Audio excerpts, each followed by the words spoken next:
बिहार की कुछ ऐसी सीटें हैं जिन पर लोगों की निगाहें टिकी हुई हैं, क्योंकि पूरे देश में जिन सीटों को जाना जाता है उनमें से अगर हम लोग ये कहें कि सिवान भी एक है, और सिवान की इस बार चूंकि जो बहुत प्रतिष्ठा की सीट हो गई है रघुनाथपुर, क्योंकि शहाबुद्दीन के बाद उनकी विरासत को आगे ले जाने के लिए उनके बेटे को यहाँ से आरजेडी ने गठबंधन के साथ चुनाव में उतारा है। बहुत लंबे समय से जीत की एक उम्मीद उस परिवार को है कि शहाबुद्दीन की विरासत को आगे ले जाया जा सके। उधर बीजेपी भी इस पूरी सीट को अपनी प्रतिष्ठा की लड़ाई बनाकर यहाँ कई सारे अपने वीआईपी चेहरों को उतार रही है।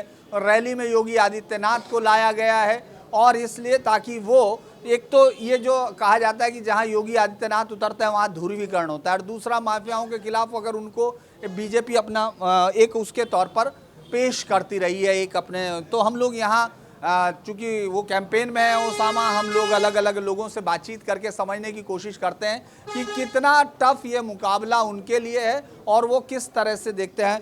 आप यहीं इन्हीं के कॉन्स्टिट्यूंसी के हैं? जी बिल्कुल, मैं रघुनाथपुर क्षेत्र का जिला पार्षद उमेश पासवान हूँ। जी तो पासवान साहब, क्या लग रहा है कि जो भी हम लोग रैली में से आ रहे थे, जो भीड़ है ये आपने देखी होगी, जो लोग आए होंगे, क्या लगता है चुनौती का मामला क्या लग रहा है? यहाँ कोई चुनौती नहीं है, ये हवाई भीड़ है। अच्छा, जो हेलीकॉप्टर से आया इधर से चला गया, हवा का झोंका है, तो इसमें सब धोखा है, इसमें कुछ नहीं है। यहाँ पर ओसामा साहब का मुकाबला कुछ नहीं है। जो रैली में या जिस सभा में जो लोग आए थे, तो यहाँ का जो मुद्दा है बिहार का, अगर उन्होंने बिहार में विकास करवाया है तो विकास की बात करें। ये लोग हिंदू मुसलमान ऐसी बातें हो रही हैं, तो अगर इन्होंने विकास कराया नहीं है, पलायन रुका नहीं, बेरोजगारी अभी भी चरम पर है, लोग ट्रेनों में धक्के खाकर बिहार में आ रहे हैं, ये बहुत बड़ा मुद्दा है। और ये सब लोगों को बहलाने फुसलाने के लिए ये सब था सभा, इसमें कुछ जान नहीं है, सब जान नहीं लग रही। अच्छा, महिलाओं को लेके सबसे बड़ा बिहार का जो बदलाव, बाहर भी हम लोग भी दिल्ली से जैसे आते हैं तमाम पत्रकारों को दिखता है, बिहार में महिला बहुत बड़े वोट फैक्टर करती हैं, ये तय करती हैं कि सरकार किसकी बनेगी। भले ही वो ऊपर नहीं दिखता, लेकिन 9 से 11% वोट ज़्यादा कर रही हैं महिलाएं। तो आपको क्या लग रहा है कि ओसामा जिस तरह से एक लीगेसी के साथ हैं कि भाई उनके पिता थे, उनका बहुत बड़ा दबदबा था, उनको दबंग कहा गया, किसी ने माफिया भी लिखा, किसी ने तमाम चीज़ें उनके लिए जो लिखा, लेकिन क्या आपको लगता है कि अब आज के समय में उनके साथ जुड़ेगा, यहाँ लोग जुड़ेंगे? और देखिए, मैं गोरिया कोठी से आई हूँ, मेरा नाम रेणु यादव हुआ, मैं जिला पार्षद हूँ, 2006 से लगातार हूँ। मैंने करीब से देखा है हर जिला, अभी कई गाँवों को मैंने भ्रमण करके देखा, जो लोग बहुरूपिये की तरह आके लोगों को भ्रमित करने का काम करते हैं, वह इस बार दाल गलने वाला नहीं है।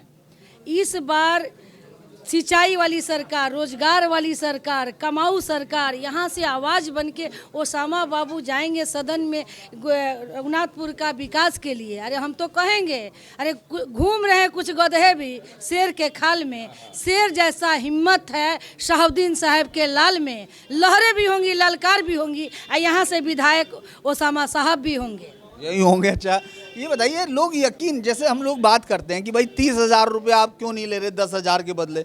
मैं अभी चूँकि देखिए हम लोग तो बाहर के हैं, हमको यहाँ के बारे में जो भी लोग बताएंगे उतना ही सुनेंगे और वही हम लोग दिखाएंगे। मुझे ये बताइए, लोग जो महिलाएं हैं वो कह रहे हैं कि हम 30,000 पे नहीं, हम 10,000 पे यकीन करेंगे। ऐसा क्यों? ऐसा क्या हुआ कि 20 साल बाद भी एक नेता को लेके लोग बात कर रहे हैं? ऐसा कोई बात नहीं है। क्षेत्र में जितने भी महिला है वो कह रहे हैं कि 10,000 रुपया दे करके हमको नीतीश कुमार जी खरीदने का प्रयास कर रहे हैं। ऐसा कोई भ्रम नहीं है, पूरे बिहार की महिला एकजुट है। इस बार बदलाव की लहर है, इस बार तेजस्वी सरकार बनेगी और रघुनाथपुर से ओसामा साहब इस बार जीत करके जाएंगे सदन में।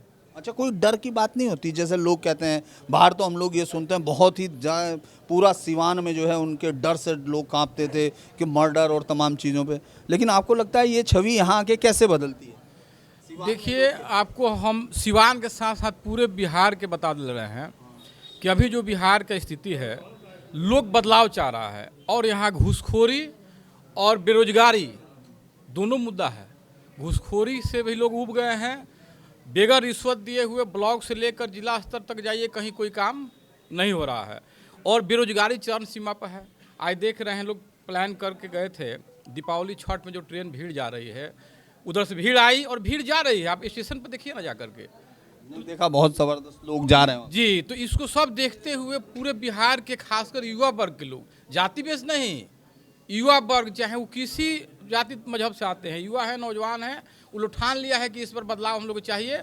और बिहार में रोजी रोजगार के सवाल पर, बेरोजगारी के सवाल पर बिहार के इस बार बदलाव। अच्छा, हम लोग जैसे ही यहाँ की बात करते हैं बिहार की में और आरजेडी या महागठबंधन की बात करें तो सीधा एक ही सवाल आता है कि माए बस मुस्लिम और यादव, इसके अलावा यकीन नहीं करते क्या लोग? या ये तमाम इसी संगठन को क्यों बोलते हैं? जैसे हम आएंगे यहाँ भी, जैसे हम उतरे तो उन्होंने कहा कि साहब नहीं, वो उस तरफ हैं, बस वो अकेले मुस्लिमों के नेता हैं या यादवों के नेता। ये छवि क्यों बनती है? देखिए, मुस्लिमों यादव का नेता नहीं, हर जाति बिरादरी के, हर धर्म के नेता हैं। जो तेजस्वी यादव है, युवा है, उस पर जज्बा है, उस हर जाति धर्म का नेता है और हर जाति धर्म का सेवक बन के वो सेवा करने के चाहते हैं। और बिहार रोजगार के भूखा है। ये बिहारी लोग के जो अमित शाह बोला है कि यहाँ बिहार में ज़मीन नहीं है, हम लोग का अपमान किया है, हम बिहारियों का ज़मीन है और उनको डबल इंजन के सरकार के संविधान के तहत ये है कि ज़मीन लेकर हम लोग को ज़मीन इधर चौरी एरिया है और दियर भी एरिया है, ज़मीन के कंपनी बैठने की ज़मीन कमी नहीं है और उसका संविधान में लिखा है कि हम लोग से ज़मीन ले सकते हैं पैसा के देकर और लीज पर ले सकते हैं। वो कैसे कहे कि बिहार में ज़मीन नहीं है इसलिए हम कंपनी नहीं बैठा सकते हैं? एक मुद्दा है भागने के, बिहारियों के मजदूरी बनाकर वो चाहते हैं शोषण करने के लिए। ये स्वाभिमान के सरकार चाहिए हम लोग के, अपमान के सरकार नहीं चाहिए। थाना जाइए, ब्लॉक जाइए, कहीं जाइए, अपमान हो रहा है हम लोग के बच्चों के, नेता के कोई इज्जत नहीं है। यही कह के जय हिंद जय भारत कर रहे हैं। अच्छा, मुझे बताइए आपका नाम क्या है? मेरा नाम राजकिशोर यादव पड़ेगा जी, राजकिशोर।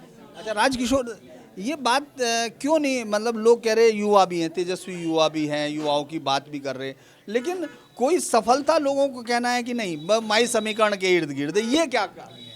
आप यहाँ पे आए हैं, यहाँ पर आप एक एक व्यक्ति से पूछ लीजिए कि यहाँ पर खाली माई समीकरण के ही लोग हैं, अदर लोग यहाँ पे आपको नहीं दिखाई दे रहा है।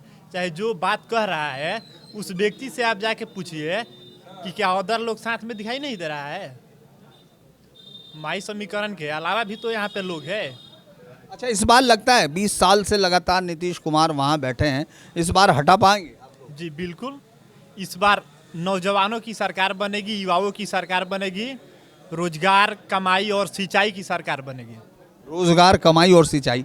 लेकिन जैसे ही कुछ भी बात होती है शुरुआत एकदम वर्ड उभर के आता है जंगल राज, ये शब्द कैसे जोड़ता है? 20 साल से आप सरकार में हैं तो आपने क्या किया? 20 साल पहले जंगल राज था, आज मंगल राज है। उससे ज़्यादा हत्या, लूट, बलात्कार का मामला आज आया है 20 साल में।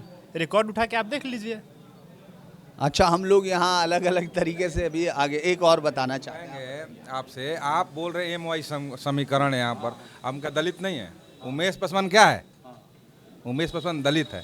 यहाँ पर दलित, अति पिछड़ा, सभी लोग, सभी वर्गों का लोगों का ओस्मा साहब के तरफ में रुझान है और सब लोग एकजुट होकर, एक नौजवान आदमी जो लंदन से पढ़कर, बैरिस्टर से पढ़कर आए हुए हैं, जो कुछ करना चाहते हैं समाज में, हम लोग सब लोग मिलकर एक मुहिम चला हुआ है, एक आंदोलन चल रहा है, हम लोग जिताने का प्रयास कर रहे हैं। इसमें कोई सारा समीकरण इसमें है, समाज का सभी अंग इसमें है, सभी हैं। अच्छा, आप बताइए, आप कुछ कहना चाहते हैं? महिलाओं की बात आप कर रहे हैं, जहां एक तरफ महिलाएं सरकार बनाती है वो बिगाड़ती भी है। महिलाएं नीतीश सरकार में ठगी महसूस करती है, समाज में फैले भ्रष्टाचार, कदाचार चरम सीमा पर है। पंचायत प्रतिनिधि को बना दिया गया है लेकिन बोलने का अधिकार नहीं, उसको लिखने का अधिकार नहीं, BDO CO दाब के रखता है, यहाँ तक कि उसके हक को भी लूटने का काम। तो महिलाएं तो एकदम तेजस्वी यादव जी को मुख्यमंत्री के तौर पर देख रही है और रघुनाथपुर में भी हमारे युवा जो समा साहब है उनको भी MLA के रूप में देख रही है। अच्छा, ये लोग, काका एक बात बताओ, ईमानदारी से बताइए, हम लोग जो बाहर देखते हैं, मतलब उसमें आपको कोई ऑफेंड होने की ज़रूरत नहीं है कि आप नाराज़ हो। बाहर तो हम लोग यही मानते रहे, यही सुनते आए, पढ़ते आए कि साहब यहाँ शहाबुद्दीन का बड़ा डर है, टेरर है। अब उनका बेटा चुनाव लड़ रहे, चूँकि उनके जाने के बाद तो चुनाव उनकी वाइफ कई बार लड़ी है, वो जीती नहीं है। तो ये कैसे है कि इस बार इनका नाम आ जाएगा? क्योंकि लोग कह रहे कि वो डर की जीत थी। सभी धर्म के लोग हैं इसमें, हाँ, कोई इसमें दिक्कत नहीं है। डर नहीं है? ना ना, डर नहीं है सब। काका अब तो नहीं डरते थे, डर रहे क्या? नहीं, इस डर गए? डरने का कोई सवाल ही नहीं है। लोग कहते हैं कि वो जीत तो सिर्फ डर की थी, क्योंकि उसके बाद तो इनके परिवार से कोई जीता नहीं। नहीं, जीतेगा, उसामा जीतेगा। आप पंडित जी हैं? जी हाँ। तो आप, ये जो लोग कहते हैं कि साहब ये डर की वजह से जीत होती थी, उसके बाद तो कोई जीता नहीं, इस बार क्या ये टूटेगा इस बार जीतेंगे? बिल्कुल टूटेगा, बिल्कुल टूटेगा। हाँ, 100% टूटेगा। तो वो जो कहानियां हैं, वो डर की कहानियां सब अपने अपने व्यू से लोग कहते हैं, कौन क्या कहता है, लेकिन हमारे हिसाब से तो सब ऐसा कुछ नहीं है। हम लोग तो नहीं, हम लोग तो आप लोगों के साथ ही हैं। हम आप बताइए काका, आप बताइए। बढ़िया ये नीतीश जी महाजंगल राज है, उनकी दांत पेट के अंदर है और लालू जी को बदनाम कर रहे हैं। वो तो खुद 72 करोड़ के घोटाला में फंसे हुए हैं, वही पैसा 10-10 हज़ार दे रहे हैं। लालू जी के राज में 30,000 रुपया सोना था। इस बार विकास पुरुष के राज में 1,30,000 रुपया सोना हो गया। गरीब को एक भी सोना लेकिन उसमें तो नीतीश का योगदान है, उसमें तो केंद्र सरकार को कहना चाहिए आप। तो केंद्र सरकार और नीतीश जी में कोई फर्क नहीं है, कोई फर्क नहीं। कोई फर्क नहीं। आज की रैली कैसी लग रही थी इनकी? भीड़ कैसी थी? रैली तो होती है, सबकी भीड़ होती है, सबकी रैली में भीड़ होती है, आदमी देखने के लिए भी पहुंचते हैं, देखने के लिए भी आए। और क्या। लेकिन वोट किसको देंगे? हैं? अरे हम तो ललटेन हैं, ललटेन को एकदम रघुनाथपुर एकदम क्लियर है, क्लियरगढ़ है ना, वो जीत रहे हैं।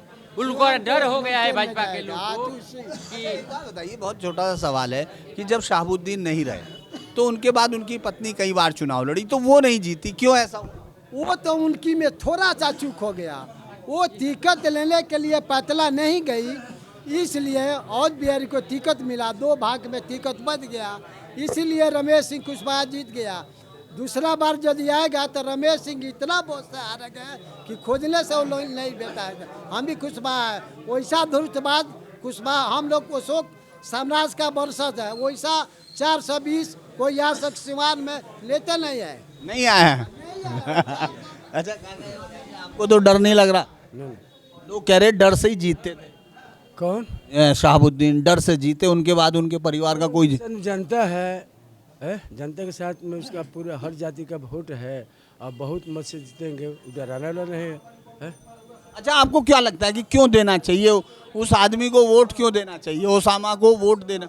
वैसा बहुत लोग नेता है, पढ़े लिखे विद्वान हैं, जनता के बीच में रहते हैं। जनता आगे हमारे जो ये थे, पहले तो जीती नहीं थे, पहले कभी उनकी पत्नी तो जीती नहीं। ना वो तो चुनाव में उसकी पत्नी नहीं जीती, बात अलग है। आपस में थोड़ा इधर हो गए और बिहारी लड़ गए, दोनों सीट 2 भाग में हो गए, बंट गया वो। अच्छा, रैली कैसी लग रही थी योगी की? भीड़ आई थी इसमें? कौन? ना भीड़ इसमें, ना भीड़ कहाँ थी ना। चलिए, हम लोग यहाँ से आगे चलते हैं, आगे की तरफ देखते हैं कि कैसा माहौल है। अब सिवान की तरफ चलेंगे और वहाँ लोगों से समझेंगे कि रघुनाथपुर में तो ज़रूर लड़ाई में दिखते हैं, लेकिन सिवान जिसका किंग कहा जाता था शहाबुद्दीन को, वहाँ जीत क्यों नहीं हुई थी? चलिए इससे आगे चलते हैं। न्यूज़ पॉइंट धीरेन्द्र पुंडी के